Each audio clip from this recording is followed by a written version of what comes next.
Gjatë fjalët e duara në mënyrë veçantë pas fjalës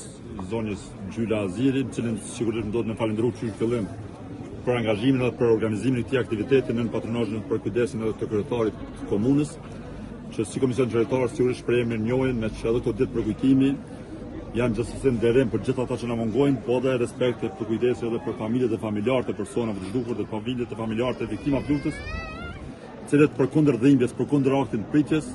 vazhdimsi kanë vazhduar me angazhime dhe kanë mbështet punën e institucioneve, komision qytetar, kolegëve të Komitetit Ndërkombëtar të Kushtit Koç, kolegë nga komisioni, nga Kryqëzimi i Kosovës, deputet dhe gjitha institucionet që janë pjesë e këtij procesi, prandaj gjithmonë dhe çysh fillim e ndjej për obligim të shpreh gjithë mirënjohjen dhe falënderimin për gjitha familjet e familjarët e personave të zhdukur.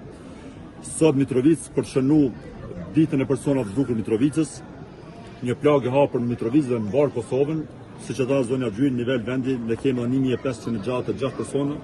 për fatin dhe vendodhjen e cilëve nuk dihet. Dhe rrjedhimisht krahas nderimit sot, sigurisht si komision qytetar ndjejmë për obligim të shprehim edhe një herë zotimin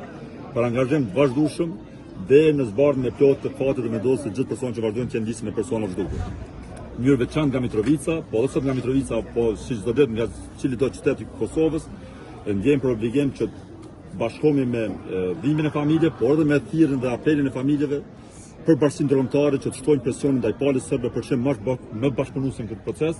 kuptimin e ofrimit dhëna nga arkivat e tyre dhe në kuptimin e ofrimit dhe lejimit të qasjes pilot o në arkiva apo në lokacione tani më të shënuara në territorin e Serbisë. Fillova me mirënjohjen dhe falënderim për familjet dhe familjarët e personave të zhdukur dhe siç e tha dhe zonja Gjyl, sigurisht që ndjej për obligim këtë rast shpreh edhe mirënjohjen dhe të kujtojmë sot edhe të ndjerin Bacim Bajram, që për vitet tona ka udhëheq shoqatën zëri prende duke bërë një zë i fuqishëm, po e them i gjitha familjeve ose i viktimave, kushtimisht nëse më lejohet me përdor shprehjen i viktimave të heshtura. Siç e tha zonja Gjyla, ka ndruar jetë faktikisht pa kuptuar fatin dhe vendodhjen e djalit të tij të zhdukur, por realisht Bacim Bajram këtë rast ka qenë familjar dhe angazhuar dhe aktivist